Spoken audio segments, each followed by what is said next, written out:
शन्नो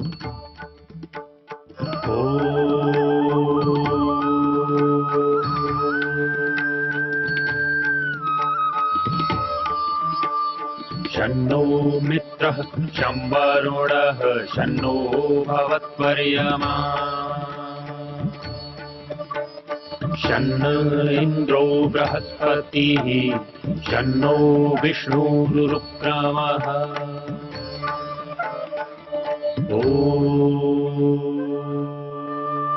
शान्ति शान्ति शान्तिः।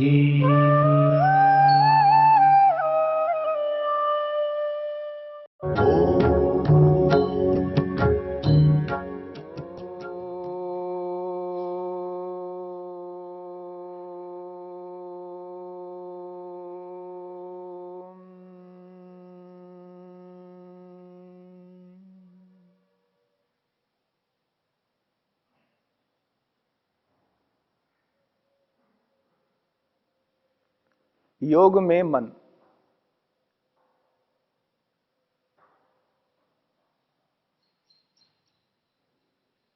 योग करने के लिए मन की एकाग्रता।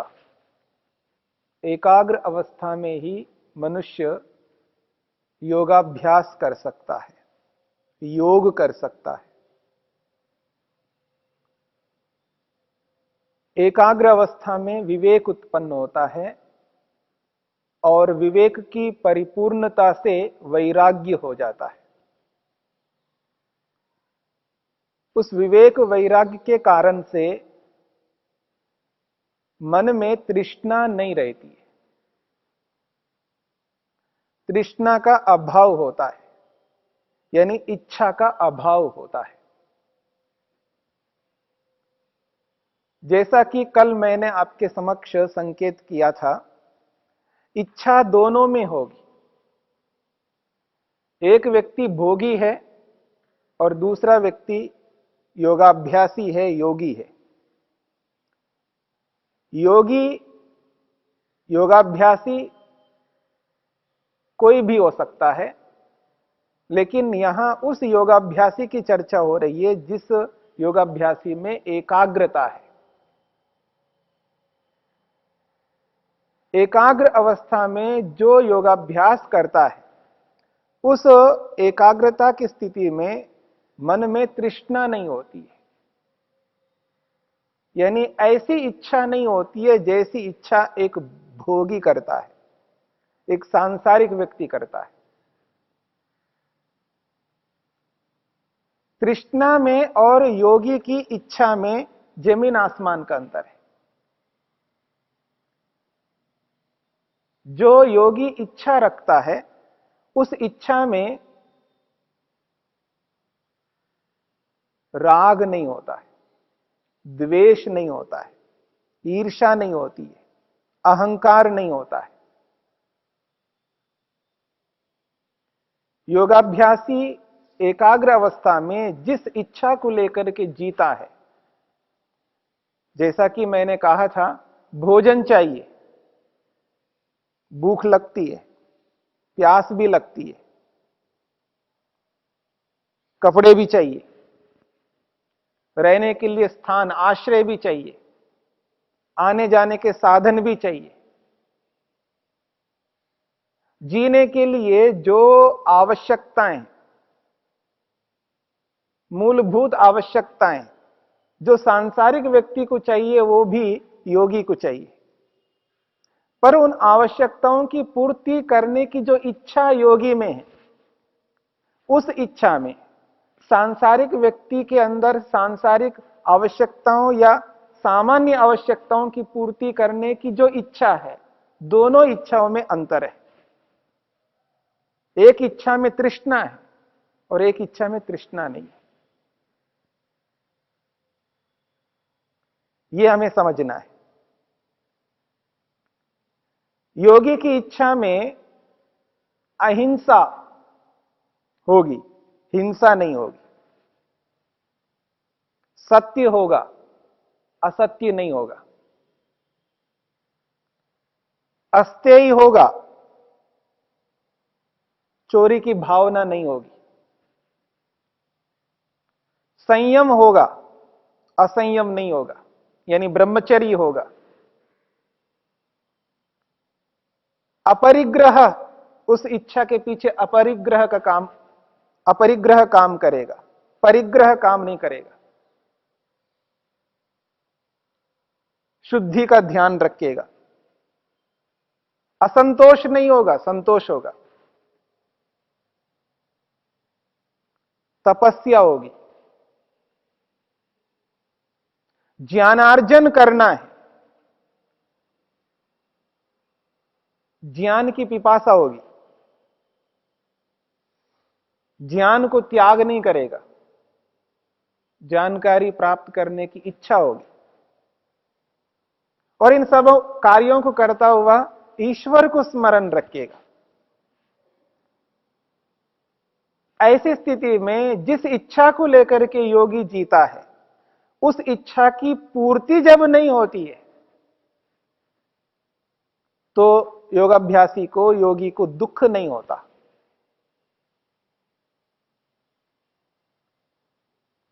कई बार हम लोगों को पंक्ति में खड़ा रहना पड़ता है, पंक्तिबद्ध होकर के खड़ा रहना होता है। कहीं टिकट लेना है, कहीं और कुछ स्थिति ऐसी आती है जहां पंक्तिबद्ध होकर के हमको क्रम से जाना पड़ता है, क्रम हमको लगा के रखना होता है। और हमसे पहले लोग भी, हमारे पीछे भी लोग हैं, आगे भी और पीछे भी है। और क्रम की बारी के लिए हम प्रतीक्षा करते हैं। जब अपना स्वयं का क्रम आएगा तब जो काम करना करेंगे। अभी हमारा क्रम आया नहीं है, दूसरों का क्रम चल रहा है। उस वक्त, उस स्थिति में मन की जो स्थिति होती है वो एक सम स्थिति होती है। वह दुख नहीं होता क्योंकि क्रम आया नहीं है, अभी तो दूसरे का क्रम चल रहा है। प्राप्ति दूसरे को हो रही है, इस बात को ध्यान रखना। जिसको मेरे को प्राप्त करना है वो प्राप्ति अभी दूसरे को हो रही है। दूसरे की प्राप्ति को देखता हुआ व्यक्ति को दुख नहीं होता है, कष्ट नहीं होता है। उसके मन में यह रहता है कि मेरा भी क्रम आएगा। जो स्थिति पंक्तिबद्ध होकर के हमारे मन में रहती है, वही स्थिति एक योगाभ्यासी के मन में, एकाग्र अवस्था वाले के मन में होती है। उद्यम दोनों करेंगे, पुरुषार्थ दोनों करेंगे। सांसारिक व्यक्ति भी उद्यम, मेहनत, पुरुषार्थ करता है, योगाभ्यासी भी करता है अपनी इच्छा को पूरा करने के लिए। जो इच्छा मन में है, जिस इच्छा को लेकर के वो उद्यम, मेहनत, पुरुषार्थ करता है, उस पुरुषार्थ को करता हुआ इच्छा रखता है। अप्राप्त को प्राप्त करने की इच्छा है दोनों में। और जब अप्राप्त को प्राप्त करने की इच्छा को रखते हुए मेहनत, उद्यम, पुरुषार्थ करता हुआ जा रहा है, उस स्थिति में अप्राप्त को प्राप्त नहीं किया भी, तो योगी के मन में, योगाभ्यासी के मन में यही रहता है जैसे पंक्तिबद्ध चलने वाले व्यक्ति के मन में होता है, मेरा क्रम नहीं आया, कोई बात नहीं, दूसरे का क्रम आया। और जब पंक्तिबद्ध होकर के व्यक्ति खड़ा होकर के प्रतीक्षा कर रहा होता है और वहां विपरीत परिस्थितियां उत्पन्न होती है, कुछ ऐसे भी व्यक्ति होते हैं आगे आकर के हमारे से पहले प्राप्त करने के लिए बिना क्रम के आगे आ जाते हैं, उनको हम हटाते रहते हैं। पंक्ति में कोई अन्यायपूर्वक, असत्यपूर्वक यदि आगे आ जाते हैं, उनको हम हटाने का प्रयास करते हैं। यानी उद्यम दो प्रकार से चलता है। क्रम में रहने के लिए भी हमें उद्यम करना होता है, अपने स्थान को बचाए रखने के लिए भी उद्यम करना होता है, और आगे अन्यायपूर्वक कोई ना आए उसके लिए भी हमें उद्यम करना होता है।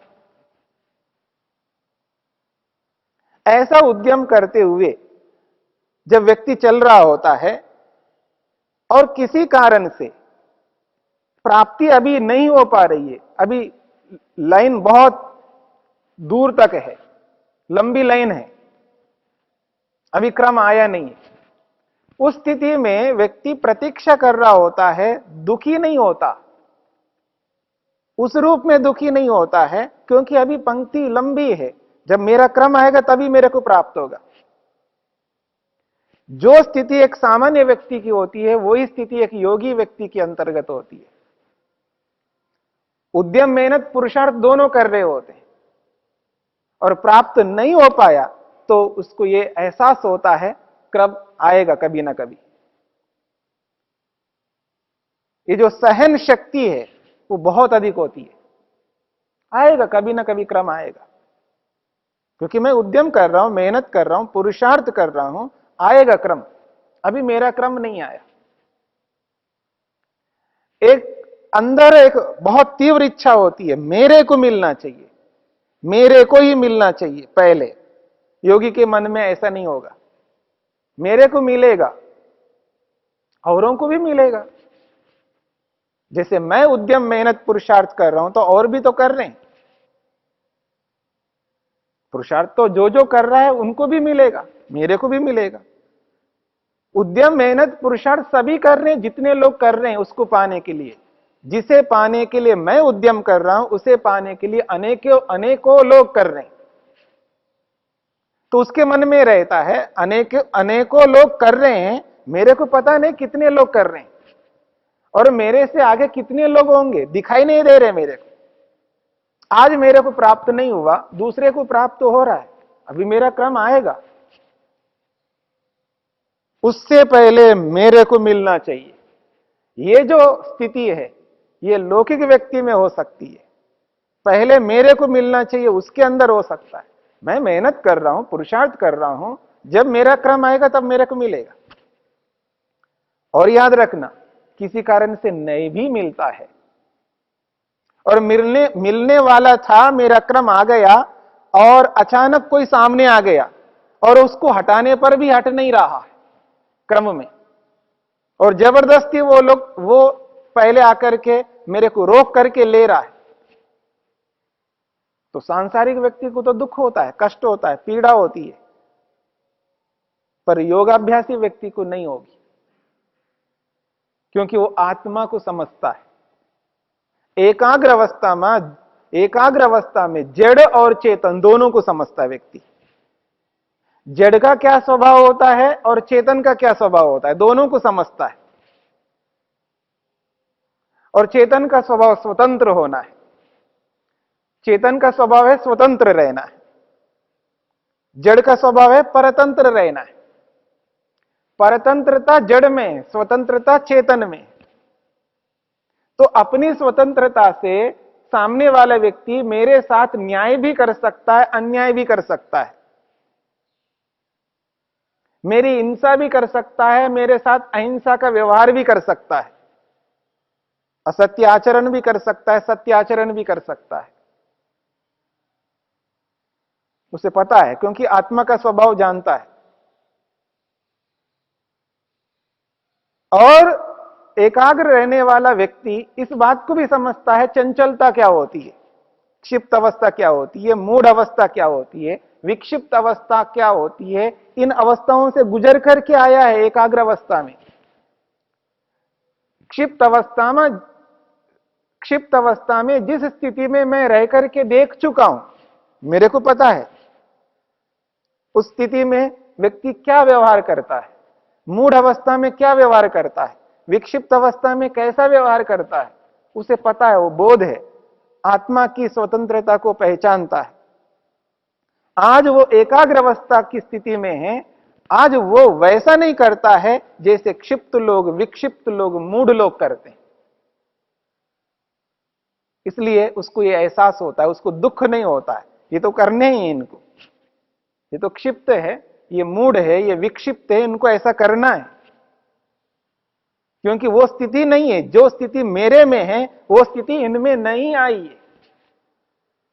अब तो ये बच्चे हैं, एक प्रकार से मोटी भाषा में कहें तो ये तो बच्चे हैं, नादान हैं।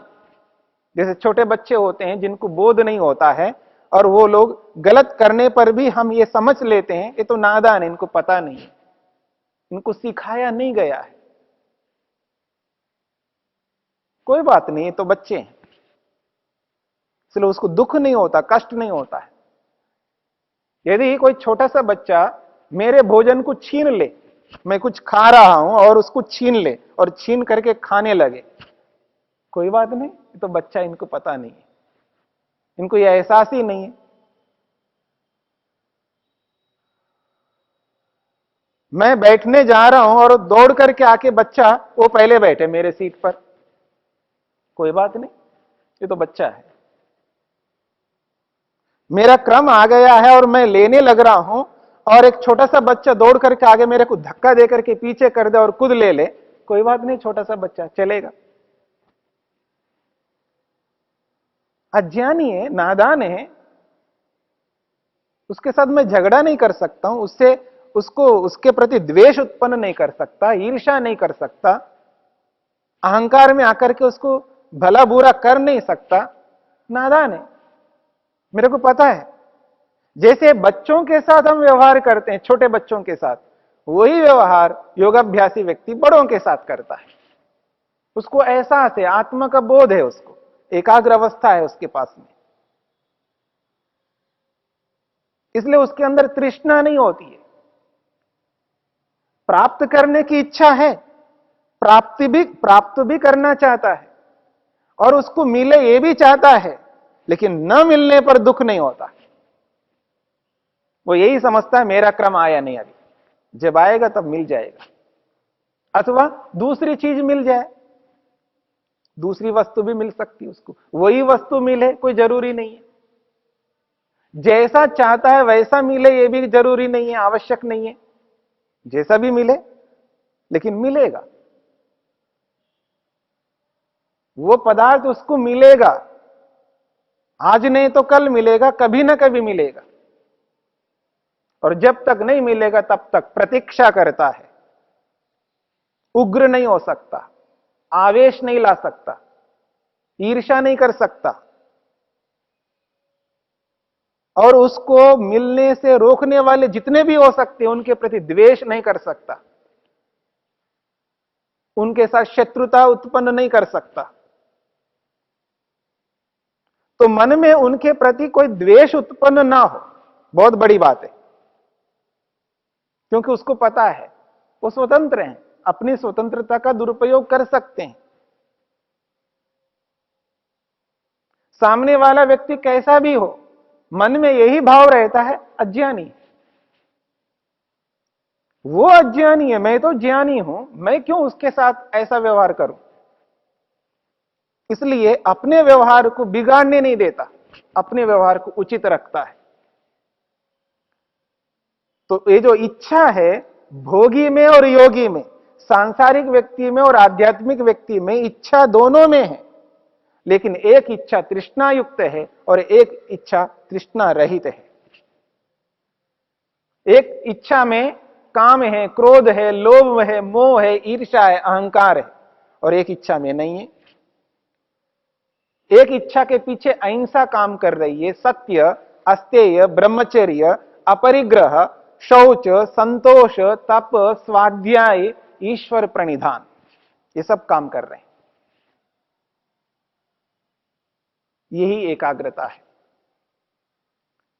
तो तृष्णा रहित स्थिति यह है, एकाग्र अवस्था में तृष्णा नहीं रह सकती है, इच्छा की पूर्ति करने का पूरा प्रयास होता है और इच्छा की पूर्ति ना होने पर दुख कष्ट नहीं होता है।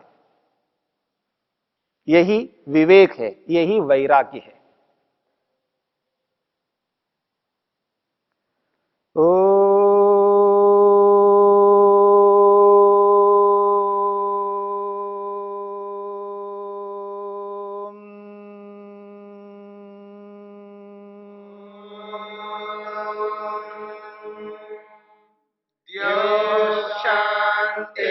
शांतिरंतरिक्षं शांति पृथिवी शांतिरापः शांतिरोषधयः शांतिः वनस्पतयः शांतिर्विश्वे देवा शांतिर्ब्रह्म शांति सर्वं शांति शान्तिरेव शान्ति क्षमा शान्तिरेधि ॐ शान्ति शान्ति शान्तिः